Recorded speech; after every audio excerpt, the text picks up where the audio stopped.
ప్రజలకు దయ ఎలా కలిగిద్ది? ప్రజలకు దయ ఎలా కలిగిద్ది నేను చెప్పనా? దేవుడు పుట్టిస్తే తప్ప వాళ్ళకి దయ కలగదు మన మీద. పక్క దేవుడే ప్రజలకు మన ఎడల దయ పుట్టించాలి. ఈరోజు జరుగుతున్న దుర్మార్గాలను చూసి కొంతమంది హిందూ సోదరులే, హైందవ సోదరులే నిష్పక్షపాతంగా రోడ్డు మీదకి వచ్చి ప్రశ్నిస్తున్నారు. ఏమిటి మీ దుర్మార్గం? ఏమిటి ఉన్మాదం?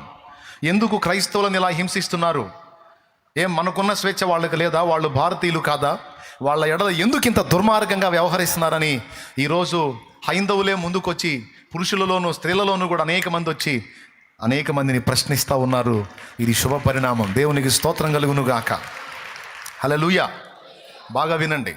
వాళ్ళు అడుగుతున్నారు, కడుపు రగిలిపోతుంది. ఎందుకు? వాళ్ళకి దయ కలుగుతుంది. అరే రే దుర్మార్గం చేస్తున్నారు, కళ్ళారా అర్థమవుతుంది. మన ఊరేగింపుల్ని క్రైస్తవులు అడ్డుకోవట్లేదు, కానీ వాళ్ళ ప్రభువుని గురించి చెప్పుకుంటుంటే మన వాళ్ళు అడ్డుకుంటున్నారు. ఇది ఒక దుర్మార్గం, ఇది అన్యాయం కదా. అలాగే మన వాళ్ళ మీద వాళ్ళు ఏం చేతులు చేసుకోవట్లేదు, కానీ మన వాళ్ళు వాళ్ళని కొట్టి చంపుతున్నారు, కొడుతున్నారు, తిడుతున్నారు, దూషిస్తున్నారు, చండాలంగా మాట్లాడుతున్నారని అర్థమయ్యి వాళ్ళకి దయగలిగి ఎవరి ప్రేరణ లేకుండా వాళ్ళంతటా వాళ్ళే స్వచ్ఛందంగా వచ్చి ప్రశ్నిస్తూ ఉన్నారు.